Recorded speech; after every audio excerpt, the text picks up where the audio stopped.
bells. ನಿನ್ನ ನರಿ ಬುದ್ಧಿ ನನ್ನ ಹತ್ತಿರ ಬೇಡ. ನನ್ನ ಬಗ್ಗೆ ಗೊತ್ತು ತಾನೆ. ಬಾಲದಿಂದ ಹೊಡೆದ್ರೆ ತಿರುಪತಿಯಲ್ಲಿ, ಕಾಲಿನಿಂದ ಒದ್ದರೆ ಕಾಳಹಸ್ತಿಯಲ್ಲಿ, ಸೊಂಡಿಲಿನಿಂದ ಎತ್ತಿ ಎಸೆದ್ರೆ ತ್ರ್ಯಂಬಕೇಶ್ವರದಲ್ಲಿ ಬೀಳ್ತೀಯ. ಅಬ್ಬಬ್ಬ, ಎಲ್ಲವೂ ಪುಣ್ಯಕ್ಷೇತ್ರಗಳೇ. ಒಂದು ಮದದ ಆನೆ ಯಾವುದೋ ಬಾಡಿ ಬಿಲ್ಡರ್ ಅಥವಾ ಬಾಕ್ಸರ್ ರೀತಿ ವಿಚಿತ್ರವಾಗಿ ವರ್ತಿಸುತ್ತಾ "ಹ್, ಹ್, ಹ್" ಎಂದು ಶಬ್ದ ಮಾಡುತ್ತಿದೆ. ಅತ್ತ ಕಡೆ ಹೋಗುತ್ತಿದ್ದ ನರಿ ಆನೆಯನ್ನು ನೋಡಿ ಒಂದು ಕ್ಷಣ ಗಾಬರಿಯಾಯಿತು. ಅಮ್ಮೋ, ಬೆಳ್ಳಂ ಬೆಳಿಗ್ಗೆ ಇದ್ರ ಕಣ್ಣಿಗೆ ಬಿದ್ದೇವೆಂದ್ರೆ ಇರದ ಶೀತವನ್ನೂ ತರಿಸಿ ತಲೆ ತಿಂದು ಹಾಕುತ್ತೆ. ಮೆಲ್ಲಗೆ ಜಾರಿಕೊಂಡ್ರೆ ಬದುಕಿದ ಹಾಗೆ. ಹೀಗೆಂದುಕೊಂಡು ಕಣ್ಣು ಮುಚ್ಚಿ ಬೆಕ್ಕಿನಂತೆ ಅವಿತುಕೊಂಡು ಹೋಗತೊಡಗಿತು. ಆದರೆ ಆ ನರಿಯನ್ನು ಆನೆ ನೋಡಿಯೇ ಬಿಟ್ಟಿತು. ಏಯ್ ನಿಲ್ಲು! ಓ, ನೀವಿಲ್ಲಿದ್ದೀರಾ ಗಜರಾಜ್ರೆ? ನಾನು ನಿಮ್ಗಾಗೇ ಹುಡುಕುತ್ತಿದ್ದೆ. ಕಣ್ಣು ಮುಚ್ಕೊಂಡ? ಅದೇನೂ ಇಲ್ಲ, ಕಣ್ಣಲ್ಲಿ ಏನೋ ಕಸ ಬಿದ್ದಿತ್ತು ಅಷ್ಟೇ. ನಿನ್ನ ನರಿ ಬುದ್ಧಿ ನನ್ನ ಹತ್ತಿರ ಬೇಡ. ನನ್ನ ಬಗ್ಗೆ ಗೊತ್ತು ತಾನೆ. ಬಾಲದಿಂದ ಹೊಡೆದ್ರೆ ತಿರುಪತಿಯಲ್ಲಿ, ಕಾಲಿನಿಂದ ಒದ್ದರೆ ಕಾಳಹಸ್ತಿಯಲ್ಲಿ, ಸೊಂಡಿಲಿನಿಂದ ಎತ್ತಿ ಎಸೆದ್ರೆ ತ್ರ್ಯಂಬಕೇಶ್ವರದಲ್ಲಿ ಬೀಳ್ತೀಯ. ಅಬ್ಬಬ್ಬ, ಎಲ್ಲವೂ ಪುಣ್ಯಕ್ಷೇತ್ರಗಳೇ. ಪುಣ್ಯಕ್ಷೇತ್ರಗಳೇನೋ ಸರಿ, ಆದರೆ ನಿನ್ನನ್ನು ಮಾತ್ರ ಅಲ್ಲಿನ ಜನ ಕೋಲುಗಳಿಂದ ಬಡಿಯುತ್ತಾರೆ. ಅಮ್ಮೋ, ಬೇಡವೇ ಬೇಡ. 10 ಕಾಲದವರೆಗೆ ನಿಮ್ಮ ಪಾದದ ಹತ್ತಿರ ಬಿದ್ದಿರುವುದೇ ನನ್ನ ದೊಡ್ಡ ಅದೃಷ್ಟ. ಹಾಗೆ ದಾರಿಗೆ ಬಾ. ಹೇಳು, ಕಾಡಿನಲ್ಲಿ ನನ್ನ ಬಗ್ಗೆ ಏನೆಂದುಕೊಳ್ಳುತ್ತಿದ್ದಾರೆ? ಅಷ್ಟರಲ್ಲಿ ಆನೆಯ ಹಿಂದಿರುವ ಬಿಲದಿಂದ ಇಲಿ ಹೊರಗೆ ಬಂದಿತು. ನಿಮ್ಮ ಬಗ್ಗೆನಾ? ಹಬ್ಬಬ್ಬ, ಏನೆಂದು ಹೇಳಲಿ ಗಜರಾಜರೇ. ನೀವು ಇತ್ತೀಚೆಗೆ ಸಿಂಹವನ್ನು ತುಳಿದು ಕೊಂದಿದ್ದರ ಬಗ್ಗೆ. ಅದೇನದು? ಆನೆ ಸಿಂಹವನ್ನು ಕೊಲ್ಲೋದಾ? ಎಲ್ಲ ಬರೀ ಸುಳ್ಳು, ಬರೀ ಗ್ಯಾಸ್. ತಮಾಷೆಯಾಗಿದೆ. ನನಗೇ ತಿಳಿಯದ ನಾನ್ ಮಾಡದ ಕೆಲಸದ ಬಗ್ಗೆ ಹೇಳ್ತಿದ್ದಾಳೆ. ಆದರೆ ಕೇಳ ಚೆನ್ನಾಗಿದೆ ಎಂದು ಮನಸ್ಸಿನಲ್ಲಿ ಅಂದುಕೊಂಡು ಹೇಳು, ಹೇಗ್ ತುಡ್ದೆ? ಕಚ್ಚಾ ಕಚ್ಚಾ ಬಚಾ ಬಚಾ, ಅದು ಕಾಪಾಡಿ ಅಂತ ನಿಮ್ಮ ಕಾಲು ಹಿಡಿದುಕೊಂಡ್ರೂ ಬಿಡದೆ. ಹೌದು, ಅದೆಲ್ಲ ನೀನು ನೋಡಿದ್ದ? ಏನ್ ನೋಡೋದು? ಎಲ್ಲ ಸುಳ್ಳು, ಬರೀ ಬಡಾಯಿ. ಅಬ್ಬೆಬ್ಬೆ, ನಾನ್ ನೋಡಿಲ್ಲ. ನನಗಷ್ಟು ಅದೃಷ್ಟ ಎಲ್ಲಿಂದ ಬರಬೇಕು ಗಜರಾಜರೇ? ಮೊಲ ಮಾವ ಇದೆಲ್ಲವನ್ನು ಹೇಳಿದ್ದು. ಅಯ್ಯೋ, ಇದ್ರ ಬುಡ ಸಮೇತ ಕಿತ್ತಾಕ ಸಿಕ್ಕಿಸಿ ಹಾಕ್ಬಿಟ್ಟಿತ್ತಲ್ಲ. ಎಲ್ಲಿ? ಅದನ್ನು ಬರಲು ಹೇಳು. ಅದು ಮಾತಿನಲ್ಲೇ ಬಂದು ಬಿಟ್ಟಿತು. ಬಾರೋ ಮೊಲ ಮಾವ, ಗಜರಾಜರು ನಿನ್ನ ಬಗ್ಗೆ ಕೇಳುತ್ತಿದ್ದಾರೆ. ನನ್ನ ಬಗ್ಗೆನಾ? ಯಾಕೆ? ಯಾಕಂದ್ರೆ ಹುಚ್ಚು ಮೊಲವೆ, ಈ ಕುತಂತ್ರಿ ನರಿ ನಿನ್ನನ್ನ ಸಿಲುಕಿಸಿ ಬಿಟ್ಟಿದೆ. ಹೇಳು ಮಾವ, ಗಜರಾಜರು ಸಿಂಹವನ್ನ ಸೋಲಿಸಿದ್ರು ಅಂತ ಹೇಳಿದ್ದೆ ಅಲ್ವಾ? ನಾನಾ? ನೀನೇ? ನಾನು ಯಾವಾಗ ಹೇಳಿದೆ? ಸುಮ್ನಿರ್ ಮಾವ, ನೀನ್ ಮತಿಗೇಡಿಯಾ? ಕುಂಬಳಕಾಯಿ ತೋಟದಲ್ಲಿ ಸಿಕ್ಕಾಗ ನೀನ್ ಹೇಳಿಲ್ವಾ? ಮರೆವು ಕಾಯಿಲೆನಾ ನಿನ್ಗೆ? ನನಗೇನು ಅರ್ಥವಾಗುತ್ತಿಲ್ಲ. ನನಗರ್ಥ ಆಯ್ತು. ಕೆಲ್ಸ ಮುಗೀತು. ಸುಳ್ಳು ಹೇಳಲ್ಬಾರದ್ ಮೊಲಕ್ಕೆ ಇವತ್ತು ಪೂಜೆ ಗ್ಯಾರಂಟಿ. ಪಾಪ, ಇದನ್ನ ಹೇಗಾದ್ರೂ ಕಾಪಾಡಬೇಕು. ನೀನು ಮರೆತಿದ್ದೀಯೋ ಅಥವಾ ಅದು ನಿನ್ನನ್ನು ಮಂಕು ಮಾಡುತ್ತಿದೆಯೋ ಅದು ತಿಳಿಯಬೇಕು. ಓರಿ ನಿನ್ನಾನೆಯೇ, ಭಲೇ ಮೆಲಿಕ್ ಹಾಕಿದೆಯಲ್ಲ. ಸುಳ್ಳು ಹೇಳ್ದಿದ್ರೆ ಮೊಲ ಮಾವನಿಗೆ ಸುಳ್ಳು ಅಂತ ಗೊತ್ತಾದ್ರೆ ನರಿ ಬಾವನಿಗೆ ಇವತ್ತು ಭಜನೆ ಖಚಿತ. ಎಂದು ಅವಸರವಾಗಿ ಅವುಗಳ ಮುಂದೆ ಓಡತೊಡಗಿತು. ಏಯ್, ನಾನಿಲ್ಲಿರುವಾಗ ಆ ದೌಡೆ ಎತ್ತಕ್ಕೆ? ನನ್ ಕಂಡ್ರೆ ನಿಂಗ್ ಭಯವೇ ಇಲ್ವಾಯ್ತೆ? ಭಯವಲ್ಲ ಗಜರಾಜರೇ, ಮಳೆ ಬರುವಂತಿದೆ. ಮಳೆ ಅಂದ್ರೆ ನಿಮಗೆ ಭಯ ಅಲ್ವಾ? ಭಯವೇ? ಅಷ್ಟು ಬೃಹತ್ ಕಾಯದ ಆನೆಗೆ ಮಳೆ ಅಂದ್ರೆ ಭಯವೇ? ಭಯ ನಿನಗೋ ಅಥವಾ ಆನೆಗೋ? ಏನ್ ಮಾತಾಡ್ತಿದ್ಯಾ ಹುಚ್ಚು ಇಲ್ಲಿ? ನಿನಗೆ ಕುತಂತ್ರಿ ಬುದ್ಧಿ ಬೆಳೆದಿದೆಯೇ ಹೊರತು ಸತ್ಯ ತಿಳಿಯುವ ಬುದ್ಧಿ ಬೆಳೆದಿಲ್ಲ. ಆನೆ ತನ್ನ ಸೊಂಡಿಲಿನಿಂದ ನೀರು ಎರಚಿಕೊಂಡು ಸಂಭ್ರಮಿಸುತ್ತದೆ, ಆದರೆ ಮಳೆಯಲ್ಲಿ ನೆನೆಯಲು ಇಷ್ಟಪಡುವುದಿಲ್ಲ ಎಂದು ನಿನಗೆ ತಿಳಿಯದಾ? ಓಹೋ, ಅಂಥದ್ದೊಂದಿದ್ಯಾ? ಅದು ಹೊರಟು ಹೋಯಿತು. ಎಲ್ಲಿ? ಎಂದು ಅತ್ತ ನೋಡಿತು ನರಿ. ಅಲ್ಲಿ ಆನೆ ಇರಲಿಲ್ಲ. ನೋಡಿದ್ರಾ, ಮಳೆ ಅನ್ನೋ ಹೆಸರಿಗೆ ಅಷ್ಟು ದೊಡ್ಡ ಆನೆ ಬಚ್ಚಿಟ್ಕೊಳ್ಳಲು ಹೋಯ್ತು. ಅಮ್ಮಮ್ಮೋ, ನಿನ್ ತಿಳುವಳಿಕೆ. ನನ್ನ ತಿಳಿವಳಿಕೆ ಇರ್ಲಿ. ಮೊದ್ಲು ನಿನ್ನ ಅತಿ ಬುದ್ಧಿ ನಿಲ್ಲಿಸು. ಮೊಲಮಾವನ ಗತಿ ಏನಾಗುತ್ತಿತ್ತು? ನರಿ ಮುಖ ತಿರುಗಿಸಿಕೊಂಡಿತು. ನೀನ್ ಹೇಳಿದ್ದು ಸುಳ್ಳು ಎಂದು ತಿಳಿದಿದ್ದರೂ ನೀನು ಸೋತು ಸುಣ್ಣವಾಗುತ್ತಿದ್ದೆ. ಸರಿ, ನಡೀರಿ ಹೋಗೋಣ. ಕತ್ತಲಾಯಿತು. ಮತ್ತೆ ಬೆಳಗಾಯಿತು.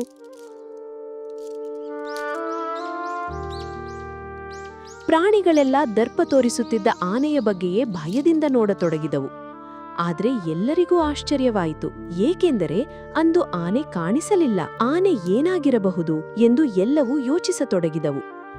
ನನಗೇನೋ ಕೇಡು ಸಂಭವಿಸುವಂತಿದೆ. ಏನಾಗಿರ್ಬೋದಂತ್ಯಾ? ಏನೂ ಇಲ್ಲ. ತಿಂದು ತಿಂದು ಕೊಬ್ಬಿದೆಯಲ್ಲ, ಕುಂಭಕರ್ಣನಂತೆ ನಿದ್ದೆ ಮಾಡ್ತಿರ್ಬೋದು. ಆದರೂ ಬೆಳ್ಳಂಬೆಳಗ್ಗೆ ಬಗ್ಗಿ ಬಗ್ಗಿ ನಮಸ್ಕಾರ ಮಾಡುವ ಕರ್ಮ ತಪ್ಪಿತು. ತಪ್ಪು ಹಾಗೆ ಮಾತ್ನಾಡ್ಬಾರ್ದು. ಏನಕ್ಕೆ? ಅದು ಕಾಡಿನ ಪ್ರಾಣಿಯೇ. ನಡೀರಿ ನೋಡೋಣ. ಹೀಗೆ ಪ್ರಾಣಿಗಳೆಲ್ಲ ಇಲಿಯ ಮಾತನ್ನು ಕೇಳಿ ಆನೆಗಾಡಿ ಹುಡುಕತೊಡಗಿದವು. ಅಷ್ಟರಲ್ಲಿ ಒಂದು ಕಡೆ ಬಲೆಯಲ್ಲಿ ಸಿಲುಕಿ ಅಸಹಾಯಕವಾಗಿ ನೋಡುತ್ತಿದ್ದ ಆನೆ ಕಾಣಿಸಿತು. ಅರೆರೇ ಎನ್ನುತ್ತಾ ಇಲಿ ಓಡುತ್ತಾ ಬಂದಿತು. ನರಿ ವ್ಯಂಗ್ಯವಾಗಿ ನಗುತ್ತಾ ಬಂದು, ಬುದ್ಧಿ ಬಂತ? ಈಗೇನಂತ್ಯ? ಕಾಲಿಗೆ ನಮಸ್ಕಾರ ಮಾಡ್ಲಾ ಅಥವಾ ಕಣ್ಣೀರ್ ಹಾಕ್ಲಾ? ಅನುಭವಿಸು ಈಗ. ನರಿ ಬಾವಾ, ಜಾಸ್ತಿ ಮಾತಾಡ್ತಿದ್ಯಾ. ಆಪತ್ನಲ್ಲಿದ್ದಾಗ ಸಹಾಯ ಮಾಡು, ಇಲ್ದಿದ್ರೆ ಬಾಯಿ ಮುಚ್ಕೊಂಡು ಕೂರು. ಏಹೇ, ನೀನೇನ್ ನನ್ಗೆ ಹೇಳೋದು?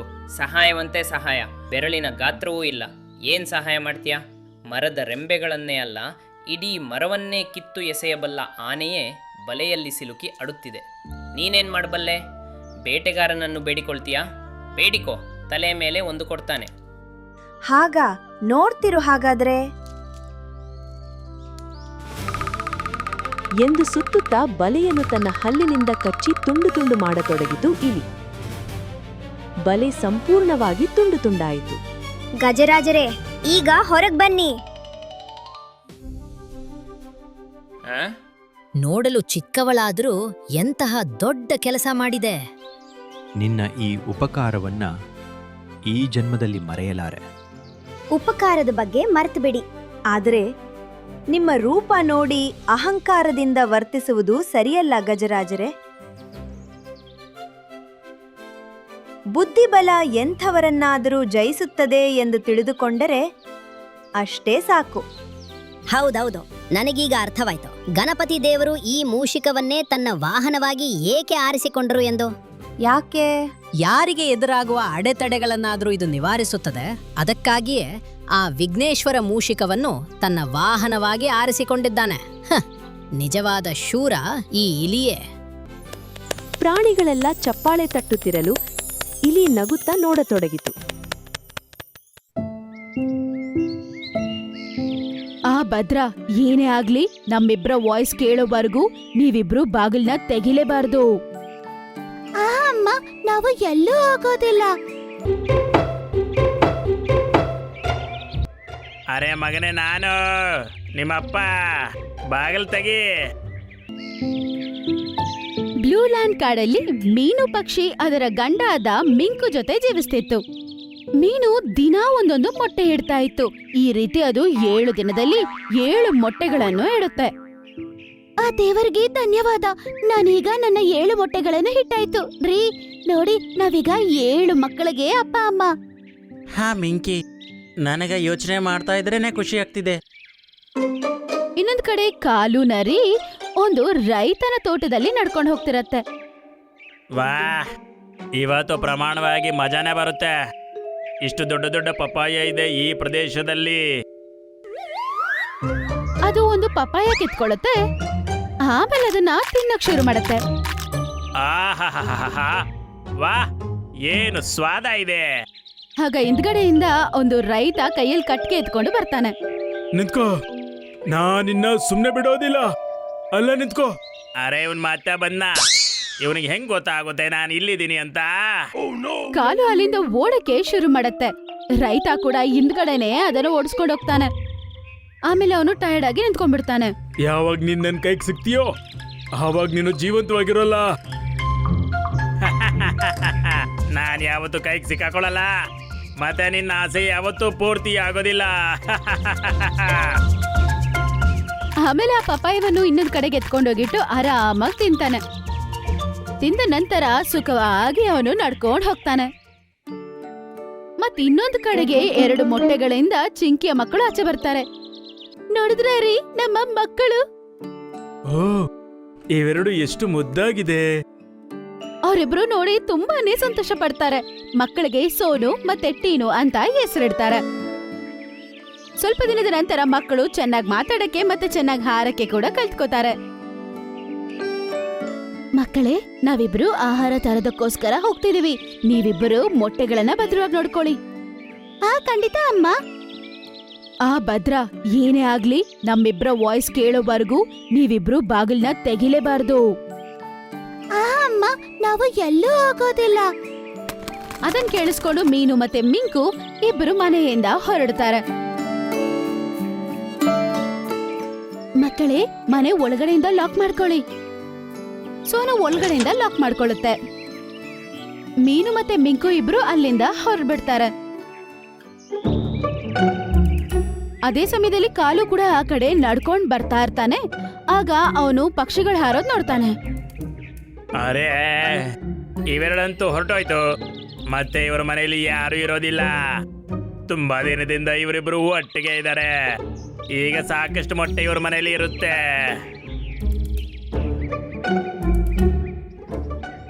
ತೋಳ ಅದರ ಮನೆಯ ಬಳಿ ಬರುತ್ತೆ. ಅಣ್ಣ ಬಾ ಅಣ್ಣ, ನಾವು ಅಪ್ಪ ಅಮ್ಮ ಬರೋಷ್ಟೊತ್ತಿಗೆ ಆಚೆ ಎಲ್ಲಾದ್ರೂ ಹೋಗ್ಬರೋಣ. ಅವ್ರಿಗೆ ಹೆಂಗೋ ಗೊತ್ತಾಗೋದಿಲ್ಲ. ಬೇಡ ಬೇಡ, ಅಮ್ಮ ಅಪ್ಪ ಆಚೆ ಹೋಗ್ಬಾರ್ದು ಅಂತ ಹೇಳಿದ್ದಾರೆ. ಅರೆ, ನನಗನ್ನಿಸ್ತಾ ಇದೆ ಈ ಮನೆ ಒಳಗಡೆ ಮೊಟ್ಟೆಗಳ ಜೊತೆ ಮರಿಗಳು ಇದೆ ಅಂತ. ಅಪ್ಪ ಅಮ್ಮ ಬರೋದಕ್ಕಿಂತ ಮುಂಚೆ ನಾವಿಬ್ರು ಎಲ್ಲೂ ಆಚೆ ಹೋಗ್ಲೇಬಾರ್ದು. ನಡೆ, ಅಪ್ಪ ಅಮ್ಮ ಬರೋಕ್ಕೂ ಮುಂಚೆನೆ ನಾನು ಕೈ ಕ್ಲೀನ್ ಮಾಡ್ಕೊಳ್ತೀನಿ.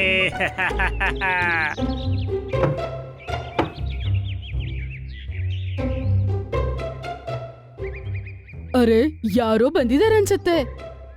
ಅರೆ ಮಗನೇ, ನಾನು ನಿಮ್ಮಪ್ಪ. ಬಾಗಿಲು ತೆಗಿ. ಏನೋ ಅಪ್ಪನ, ಆದ್ರೆ ನಮ್ಮ ಅಪ್ಪನ ವಾಯ್ಸ್ ಈ ತರ ಇಲ್ಲ ಅಲ್ವಾ? ಆ ಮಗನೇ, ನಾವು ತುಂಬಾನೇ ಸುಸ್ತಾಗಿದ್ವಿ ಅಲ್ಲ, ಹಾಗಾಗಿ ಈ ರೀತಿ ಧ್ವನಿ ಬರ್ತಾ ಇದೆ. ಸರಿ ಅಪ್ಪ, ಅಮ್ಮ ಹತ್ರ ಮಾತಾಡ್ಸಿ ಸ್ವಲ್ಪ. ಅಮ್ಮನ ಮಗನೇ, ನಿಮ್ಮಮ್ಮ ಅಂತೂ ಮೌನಾವೃತ ಮಾಡ್ತಾ ಇದ್ದಾಳೆ. ಬಾಗಿಲನ್ನ ತೆಗಿ ಸ್ವಲ್ಪ. ಏನು ಎಲ್ಲ ಪ್ರಶ್ನೆಗೆ ಉತ್ತರ ಇಲ್ಲೇ ತಗೊಳ್ತೀಯಾ? ಇಲ್ಲ, ನೀನು ನಮ್ಮ ಅಪ್ಪ ಅಮ್ಮ ಅಂತ ನಮಗೆ ನಂಬಿಕೆ ಇಲ್ಲ. ಹೋಗು, ನಾನು ಬಾಗಿಲು ತೆಗಿಯೋದಿಲ್ಲ. ಅದನ್ನ ಕೇಳಿಸ್ಕೊಳ್ಳೋದಕ್ಕೆ ತಲೆ ಕೆಟ್ಟೋಗುತ್ತೆ. ಈ ಮರಿಗಳು ತುಂಬಾ ಹುಷಾರಾಗಿದೆ. ಆಮೇಲೆ ಅದು ಅಲ್ಲಿಂದ ಹೋಗ್ಬಿಡತ್ತೆ. ಮತ್ತೆ ಯೋಚನೆ ಮಾಡಕ್ ಶುರು ಮಾಡತ್ತೆ. ಹಾ, ಐಡಿಯಾ. ಆಮೇಲೆ ವಾಪಸ್ ಅವನು ಆ ತೋಟಕ್ಕೆ ಹೋಗ್ತಾನೆ. ಮತ್ತೆ ಅವನು ಇನ್ನೊಂದು ಪಪ್ಪಾಯ ಕಿತ್ಕೋತಾನೆ. ಅರೆ, ನೀನ್ ಮತ್ತೆ ಬಂದ್ಬಿಟ್ಟಿಯಾ? ಅಲ್ಲ ನಿಂತ್ಕೋ. ಅರೆ, ಈ ರೈತ ಪ್ರತಿ ಬಾರಿ ಅಲ್ಲಿಂದ ಬರ್ತಾನೆ. ತೋಳ ಪಪ್ಪಾಯ ಎತ್ಕೊಂಡು ಅಲ್ಲಿಂದ ಓಡ್ತಾನೆ. ಆಮೇಲೆ ಮತ್ತೆ ರೈತ ಅದನ್ನ ಓಡಿಸ್ಕೊಂಡು ಹಿಂದ್ಗಡೆನೆ ಓಡ್ತಾನೆ. ಹಾ, ಯಾವುದೇನೋ ನಿನ್ ಕೈಗೆ ಸಿಗ್ತೀಯಲ್ಲ. ಗೊತ್ತಿದೆ, ಆ ದಿನ ನೀನ್ ನನ್ನ ಜೀವಂತವಾಗಿ ಬಿಡಲ್ಲ, ಆದ್ರೆ ಆ ದಿನ ಯಾವತ್ತೂ ಬರಲ್ಲ. ಹಂಗಂತೇಳಿ ಅವನು ಸಂತೋಷ ಪಟ್ಕೊಂಡು ಅಲ್ಲಿಂದ ಓಡೋಗ್ಬಿಡ್ತಾನೆ. ಆಮೇಲೆ ಪಕ್ಷಿಯ ಮನೆ ಹತ್ರ ಹೋಗ್ತಾನೆ. ಮೊದಲು ಇವ್ರಿಗೆ ದುರಾಸೆಯನ್ನ ತೋರಿಸ್ತೀನಿ. ಅವನು ಪಪಾಯದಿಂದ ಒಂದು ತುಂಡನ್ನು ಕಿತ್ಕೊಂಡು ಆಮೇಲೆ ಅದನ್ನ ಎತ್ತಿ ಕಿಟಕಿ ಒಳಗಡೆಯಿಂದ ಅದನ್ನ ಒಳಗಡೆ ಹಾಕ್ತಾನೆ. ಅರೆ, ಏನಿದು? ಟೀನು ಪಪಾಯ ತಿನ್ನುತ್ತೆ. ಇದು ತುಂಬಾ ರುಚಿಯಾಗಿದೆ. ಪಾಪಾಯ ತಗೊಳ್ಳಿ, ಪಾಪಾಯ. ಕೆಂಪು ಕೆಂಪು ಸಿಹಿ ಸಿಹಿ ಪಾಪಾಯ. ಅಂಕಲ್, ಇನ್ನೂ ಒಂದ್ ಪೀಸ್ ನನ್ಗೋಸ್ಕರ ಹಾಕ್ತೀರಾ? ಅರೆ ಮರಿ, ಒಂದು ಪೀಸ್ ಅಲ್ಲ, ಪೂರ್ತಿ ಪಪಾಯ ತಗೋ. ಬಾಗಿಲು ತೆಗಿ, ನಾನು ಕೊಟ್ಬಿಡ್ತೀನಿ. ಸರಿ ಅಂಕಲ್. ಇಲ್ಲ ಇಲ್ಲ, ಅಪ್ಪ ಅಮ್ಮ ಹೇಳಿದ್ದು ಮತ್ತೆ ಮರ್ತೋಗ್ಬಿಟ್ಯಾ ನೀನು? ಆಚೆ ಹೋಗ್ಬೇಡ. ಅರೆ ಮಕ್ಳೇ, ಬಾಗ್ಲನ್ನ ತೆಗೀರಿ, ನಾನು ನಿಮ್ಮ ಒಳ್ಳೇದಕ್ಕೆ ಹೇಳ್ತಾ ಇದ್ದೀನಿ. ಅಯ್ಯೋ ಇಲ್ಲ ಅಂಕಲ್, ನಮ್ಮ ಅಪ್ಪ ಅಮ್ಮ ಹೇಳೋದ್ ಕೇಳಿದ್ರೇನೆ ನಮ್ಗೆ ಒಳ್ಳೇದಾಗೋದು. ನಾವು ಆಚೆ ಬರೋದಿಲ್ಲ ಅಂಕಲ್. ಅರೆ ಈ ಮರಿಗಳಂತೂ ತುಂಬಾನೇ ಹುಷಾರಾಗಿದೆ. ಆದ್ರೆ ನಾನು ಕೂಡ ಇವತ್ತು ಮೊಟ್ಟೆ ತಗೊಂಡೇ ಹೋಗ್ತೀನಿ. ಹಂಗತ್ ಹೇಳಿ ಅದು ಅಲ್ಲಿಂದ ಹೋಗ್ಬಿಡುತ್ತೆ. ಆಮೇಲೆ ಅದಕ್ಕೆ ಚಿಂಕಿ ಕಾಣಿಸುತ್ತೆ. ಅರೆ ವಾ ನರಿ,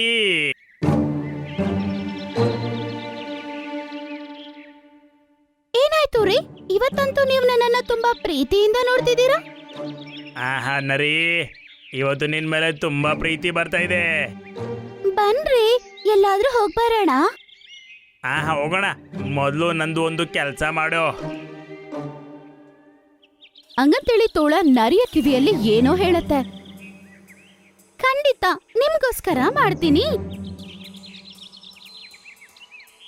ತೋಳ ನರಿನ ಕರ್ಕೊಂಡು ಪಕ್ಷಿಗಳ ಮನೆಗೆ ಹೋಗುತ್ತೆ. ಸಹಾಯ ಮಾಡಿ, ಯಾರಾದ್ರೂ ಸಹಾಯ ಮಾಡಿ, ಅಯ್ಯೋ ಕಾಪಾಡಿ.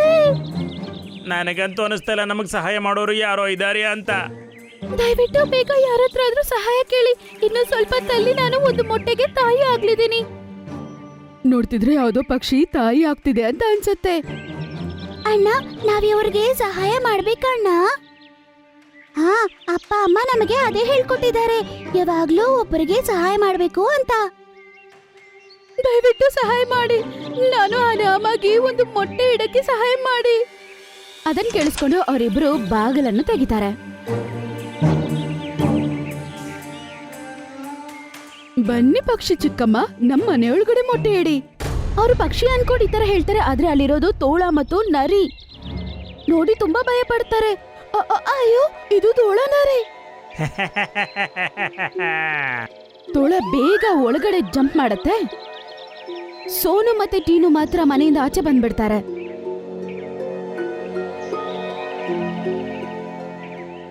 ಅರೆ ವಾ, ಇವತ್ತು ಪಾರ್ಟಿ ಆಗುತ್ತೆ. 5 ಮೊಟ್ಟೆ.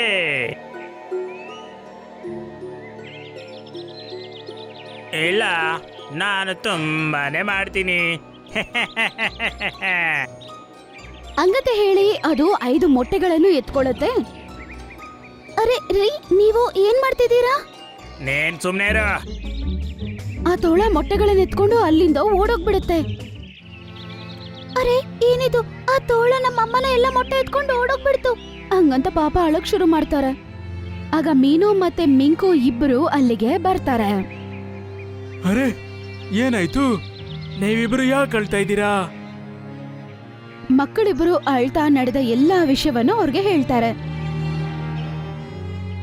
ನೀನು ಇಷ್ಟು ಕೆಟ್ಟವಳ, ನಮ್ಮ ಮೊಟ್ಟೆ ಕಳ್ತನ ಮಾಡೋದಕ್ಕೆ ಆ ತೋಳಗೆ ನೀನು ಸಹಾಯ ಮಾಡಿದ್ಯಾ?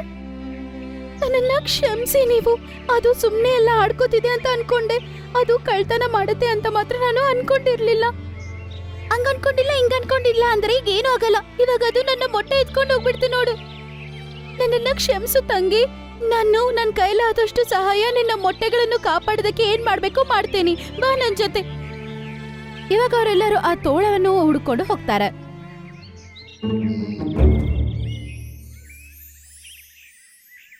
ಅಲ್ಲಿಂದ ಭದ್ರವಾಗಿ ಹೋಗ್ಬೇಕು. ಅಲ್ಲಿ ನೋಡಿ, ವಯಸ್ಸಾದ ರೈತ ಇದ್ದಾನೆ. ಅವರೆಲ್ಲರೂ ದೂರದಿಂದ ನೋಡ್ತಾರೆ. ಆ ರೈತ ಒಂದು ಬಲೆಯನ್ನು ಅಲ್ಲಿ ಹಾಕಿರ್ತಾನೆ. ಸರಿ ಬನ್ನಿ ಮುಂದುವರಿಯೋಣ. ಸ್ವಲ್ಪ ಹೊತ್ತು ನಡ್ಕೊಂಡು ಹೋದ ನಂತರ ತೋಳದ ಮನೆ ಹತ್ರನೂ ಹೋಗ್ಬಿಡ್ತಾರೆ. ಅವರೆಲ್ಲರೂ ಬಚ್ಚಿಟ್ಕೋತಾರೆ. ಆಮೇಲೆ ನರಿ ತೋಳದ ಮನೆಗೆ ಹೋಗುತ್ತೆ.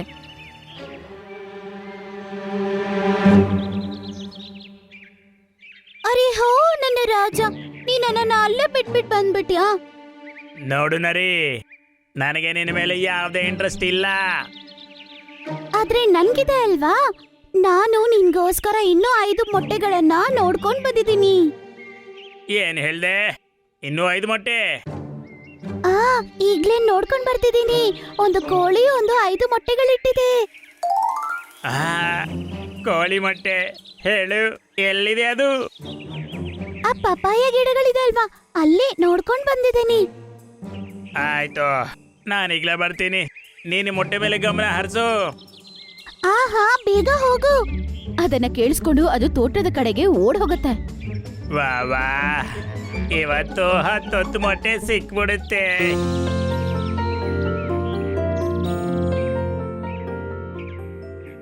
ಬಾ ಮೀನು ಪಕ್ಷಿ, ನಿನ್ನ ಮೊಟ್ಟೆಗಳನ್ನು ನಿನ್ನ ಮನೇಲಿ ತಗೊಂಡ್ ಬಂದು ಇಟ್ಬಿಡ್ತೀನಿ. ನಿಂಗೆ ತುಂಬಾ ತುಂಬಾ ಧನ್ಯವಾದ. ನರಿ ಅದರ ಮೊಟ್ಟೆಗಳನ್ನು ಎತ್ಕೊಂಡು ಹೋಗಿ ಮತ್ತೆ ಅದರ ಮನೆಯಲ್ಲೇ ಇಟ್ಬಿಡುತ್ತೆ. ಅಪ್ಪ, ಈಗ್ಲೇ ನನಗೆ ಪ್ರಾಣ ಬಂದಂಗಾಯ್ತು. ನನ್ನ ಮೊಟ್ಟೆ. ಆದ್ರೆ ಕೋಳಿ ಮೊಟ್ಟೆ ಎತ್ಕೊಂಡ್ ಬರಕ್ ಹೇಳಿ ನೀನ್ ತೋಳನ ಕಳಿಸ್ದೆ ಅಲ್ವಾ? ಅದು ಕೂಡ ತಪ್ಪಲ್ವಾ? ಅರೇ, ಅಲ್ಲಿಗ ಮೊಟ್ಟೆಗಳೇ ಇಲ್ಲ. ಮತ್ತೆ ಆ ತೋಳ ಇವಾಗ ಚೆನ್ನಾಗದು ಸಿಕ್ಕಾಕೊಂಡ್ಬಿಟ್ಟಿರುತ್ತೆ. ಹೆಂಗೆ? ಇನ್ನೊಂದ್ ಕಡೆ ತೋಟದೊಳಗಡೆ ಓಡ್ತಾ ಇರತ್ತೆ ನರಿ. ಅರೆ, ಎಲ್ಲಿದೆ ಕೋಳಿ ಮೊಟ್ಟೆ? ಕೋಳಿನೂ ಕಾಣಿಸ್ತಾ ಇಲ್ಲ, ಮೊಟ್ಟೆನೂ ಇಲ್ಲ. ಆಮೇಲೆ ಅದು ಬಲೆಗೆ ಸಿಕ್ಕಾಕೊಂಡ್ಬಿಡುತ್ತೆ. ಅಯ್ಯೋ ದೇವ್ರೆ, ಈ ಬಲೆ ಎಲ್ಲಿಂದ ಬಂತು? ಆಮೇಲೆ ರೈತ ಕೂಡ ಅಲ್ಲಿಗೆ ಬರ್ತಾನೆ. ಬಂದೆಲ್ಲ ನಿನ್ನ ಬಲೆಗೆ, ಈಗ ನಾನು ನಿನ್ನ ಜೀವಂತವಾಗಿ ಬಿಡೋದಿಲ್ಲ. ಅರೆ ಅರೆ ಅಣ್ಣ, ಇದು ಹೇಗಾಯ್ತು? ಏನಾಯ್ತು, ಹೇಗಾಯ್ತು? ಏನೇ ಆದ್ರೂ ಒಳ್ಳೇದೇ ಆಯ್ತು. ಈಗ ನೋಡಿ ನನ್ನ ಜೊತೆ. ಇವತ್ತು ನಾನು ಡಿನ್ನರಲ್ಲಿ ನರಿ ಮಾಂಸನೇ ತಿನ್ನಲಿದ್ದೇನೆ. ಅರೆ ಇಲ್ಲ. ರೈತ ತೋಳವನ್ನು ಎಳ್ಕೊಂಡು ಹೋಗ್ತಾನೆ. ಆಮೇಲೆ ಕತೆ ಇಲ್ಲೇ ಮುಗಿದೋಯ್ತು.